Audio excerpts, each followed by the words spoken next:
तो नमस्कार दोस्तों, आज के हम इस वीडियो में बात करेंगे क्लास 11 के काइनेमेटिक्स चैप्टर के बारे में, जो कि चैप्टर नंबर 3 और जो कि बहुत मोस्ट इंपॉर्टेंट रोल प्ले करता है कोई सा भी एग्जाम हो, चाहे वो आईआईटी का एग्जाम हो, चाहे नीट का एग्जाम हो, चाहे केवीपीवाई का एग्जाम हो, चाहे कोई भी एनुअल एग्जामिनेशन हो, चाहे सीबीएसई बोर्ड, चाहे आईसीएसई बोर्ड, चाहे अदर बोर्ड।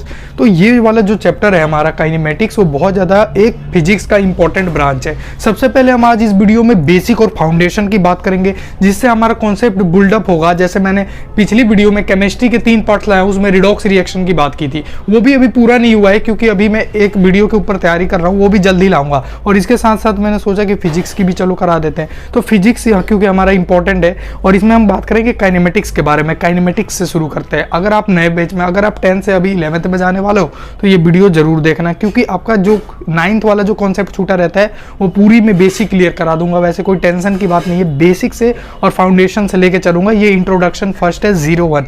तो सबसे पहले हम बात करते हैं कि जो हमारा काइनेमेटिक्स है होता क्या है। काइनेमेटिक्स दोस्तों ये होता है कि kinematics it is the branch of mechanics in which we deals with the study of motion of a body without taking cause of motion.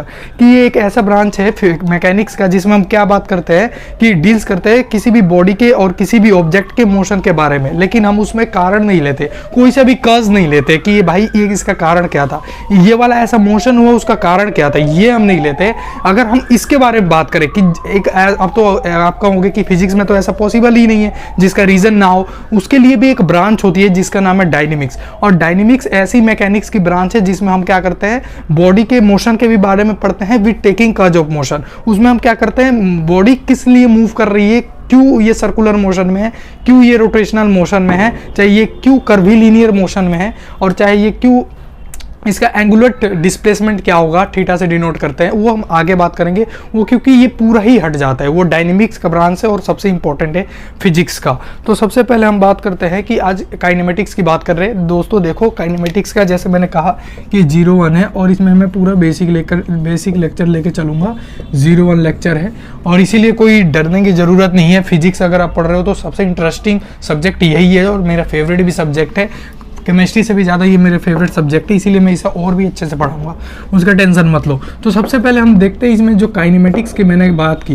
Kinematics जो है ना, जैसे मैंने क्या कहा, इसमें डील्स करते हैं study of motion of a body, study of motion of a body. किसमें मोशन, जो जब भी बॉडी कोई मोशन में होती है उसके साथ हम डील्स करते हैं, मोशन ऑफ अ बॉडी, ठीक। और इसमें विथआउट टेकिंग कज ऑफ मोशन, विथआउट टेकिंग कज ऑफ मोशन, कि इसमें कोई हम कारण नहीं लेते भाई कि इसका रीज़न क्या था। और इससे पहले हम जान लेते हैं, जैसे मैंने मैकेनिक्स कहा था, अब मैकेनिक्स क्या होता है। अब कितने बच्चे कहेंगे भाई आपने तो पूरा बोला ही नहीं, मैकेनिक्स क्या वो होता है, डस्टर ले रहा हूँ। अब मैकेनिक्स देख लेते हैं क्या होता है, व्हाट इज़ मैकेनिक्स। तो मैकेनिक्स एक ऐसी ब्रांच है फिजिक्स की जिसमें हम डील्स करते हैं किसी भी बॉडी के मोशन के बारे में स्टडी करते हैं, और वो किस लिए हो रहा है, क्यों हो रहा है, सब कुछ देखते हैं। विद टेकिंग कज ऑफ मोशन और विदाउट टेकिंग कज ऑफ मोशन, सब चीज़ सीखते हैं हम। किसमें, हम अपने मैकेनिक्स में। क्या ये it is the branch of physics, it is the branch of physics in which we deals with the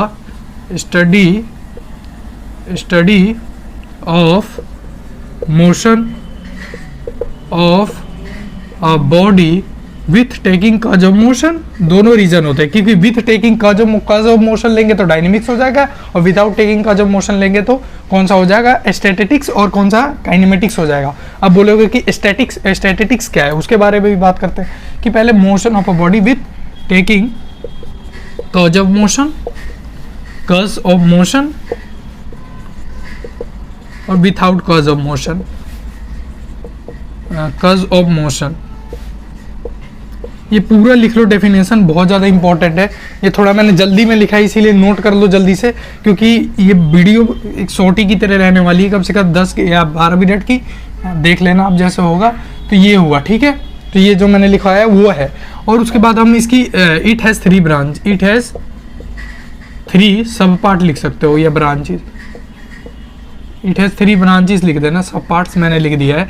तो पहला कौन सा है, काइनेमेटिक्स, काइनेमेटिक्स पहला है काइनेमेटिक्स और दूसरा है अपना स्टैटिस्टिक्स और तीसरा है अपना डायनेमिक्स।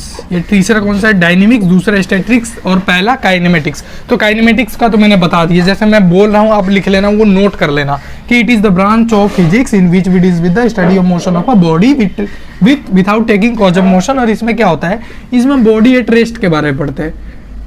जो इसमें बॉडी होता है ना, अब देखो भाई फिजिक्स में आप सबसे पहले जाओगे ना तो इसमें दो चीज टर्म आता है, एक आता है बॉडी और एक आता है ऑब्जेक्ट। ठीक है, इन दोनों का मतलब होता है ना, बॉडी का मतलब और ऑब्जेक्ट का मतलब हम कोई चीज की बात कर रहे हैं, वो कुछ भी हो सकता है, चाहे टेबल, चाहे कुर्सी, चाहे बॉल, चाहे गेम, चाहे मार्कर, चाहे डस्टर, चाहे बोर्ड, चाहे कोई भी हो सकता है, चाहे कोई हम मैन की भी बात कर रहे हैं, चाहे कोई इंसान की भी बात कर रहे हैं, कुछ भी हो सकता है इसका मतलब। तो ये दोनों टर्म है तो एक ही बात है, कुछ भी लिख सकते हो, ऑब्जेक्ट भी लिख सकते हो, बॉडी भी लिख सकते हो। तो स्टैटिक्स में समझ लो भाई कि एट रेस्ट के बारे में होता है। डायनेमिक्स के बारे में क्या होता है भाई, डायनेमिक्स में समझ लो रोटेशनल आ जाता है एग्जाम्पल में, रोटेशनल मोशन। और इसमें मोशन इन प्लेन पढ़ोगे, नहीं सॉरी इसमें नहीं, काइनेमेटिक्स में पढ़ लोगे मोशन इन प्लेन वगैरह, जो प्रोजेक्टाइल आ जाता है, ट्रैजेक्टरी पाथ आता है, वो आगे चल के पढ़ोगे। ठीक है, तो इसमें समझ लो। अब स्टैटिक्स का मैं डेफिनेशन बोल देता हूँ। It is the branch of mechanics in which we deals with the study of body at rest. ठीक है, study of body at rest, जो बॉडी रेस्ट में होती है उसके बारे में हम इसमें स्टडी करते हैं without taking cause of motion. इसमें भी हम कज नहीं लेते हैं भाई क्यों रेस्ट में बॉडी। ठीक है, तो ये है, ये तो भाई छोटी सी डिफरेंसेस है, छोड़ो इसे। अब हम आगे चलते हैं, जो कि ये बहुत ज़्यादा इंपॉर्टेंट टॉपिक है, काइनेमेटिक्स, जो कि मोशन इन स्ट्रेट लाइन है। ये आपका चैप्टर नंबर 3 लिख लो, मोशन इन स्ट्रेट लाइन, इसके बारे में बता रहा हूँ। अब इसमें सबसे पहले हम बात कर लेते हैं डिस्टेंस के बारे में, कि डिस्टेंस होता क्या है। डिस्टेंस कि लिख दो इधर, it is the actual path length travelled, या ट्रेवर्स लिख सकते हो, ट्रेवल्ड बाय अ बॉडी। ये क्या है भाई distance? It is the actual path length travel या ट्रेवर्स्ड, इधर दो चीज वर्ड यूज आएगा, एक ट्रेवर्स्ड, तो ये दो चीज इधर टर्म यूज आ सकता है। तो ये हुआ अपना डिस्टेंस। और डिस्टेंस को कैसे कंसीडर, रियल लाइफ एग्जांपल देखे डिस्टेंस का, तो हम कैसे कंसीडर कर सकते हैं कि डिस्टेंस क्या होता है अपना।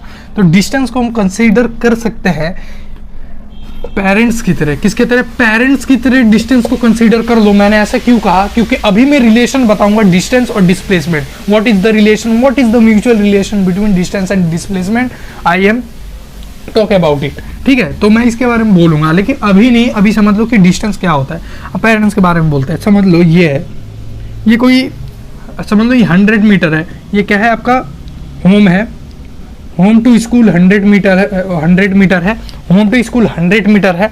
अगर समझ लो ये अगर कोई अलग पाथ लेंथ से आप लोग जाते हैं, समझ लो इधर, तो ये 500 मीटर की अगर आप लोग डिस्टेंस तय करते हैं, तो वो बात एक नहीं है, अलग अलग है। क्यों? क्योंकि आप इधर 400 मीटर ज़्यादा वेस्ट कर रहे हैं। क्योंकि आप जब 100 मीटर में पहुंच सकते थे तो आप 500 मीटर में जा रहे हैं। कोई इधर 1000 मीटर में भाई मोमोज खाते जा रहा है, कोई दोस्त के संग जा रहा है, समझ जाओ। ठीक है, तो ये बात हो रही है। कोई इधर अपने दोस्त के संग जा रहा है, कोई दोस्त के घर जा रहा है, ठीक है, उसके बाद स्कूल जा रहा है, कोई उसे बुलाने जा रहा है दोस्त को, फिर स्कूल जा रहा है, या मोमोज खा के दोनों संग जा रहे हैं। तो ये वाली बात समझ लो। तो ये होता है अपना डिस्टेंस। क्योंकि distance always be taken positive. Distance को हमेशा कैसे पॉजिटिव लेते हैं। Distance never be negative. ठीक है, डिस्टेंस जो है ना नेवर बी नेगेटिव भी नहीं हो सकता और डिस्टेंस जीरो भी नहीं हो सकता। Distance never be zero negative नहीं हो सकता। ठीक है, ये नहीं हो सकता, ये तो पॉसिबल है, और नेगेटिव भी नहीं हो सकता डिस्टेंस। ये हमेशा मानकर चल लो। ठीक है, अगर समझो कि इधर होम टू स्कूल गए होगे तो कुछ डिस्टेंस कवर किए होगे ना, चाहे स्कूल टू होम भी आ जाओ ना, फिर भी कुछ डिस्टेंस कवर, समझो कि 100 था, इधर से जाने में 100 लगा, उधर से आने में 100 लगा, 200 मीटर आपने कवर कर लिया डिस्टेंस। ठीक है, तो वो चीज होता है।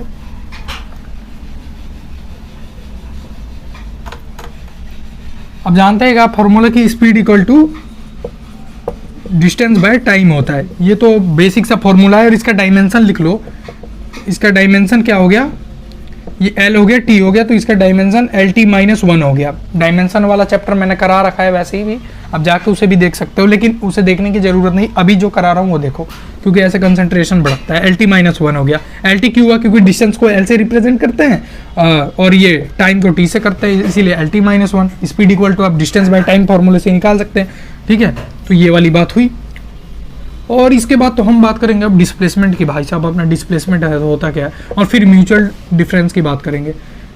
तो डिस्प्लेसमेंट क्या होता है? इट इज द शॉर्टेस्ट, मैं लिख देता हूँ, it is the shortest, it is the shortest distance, it is the shortest distance traveled by a body between 2 points, 2 points के बीच में, between 2 points। अब ये भी लिख सकते हो इन अ स्पेसिफिक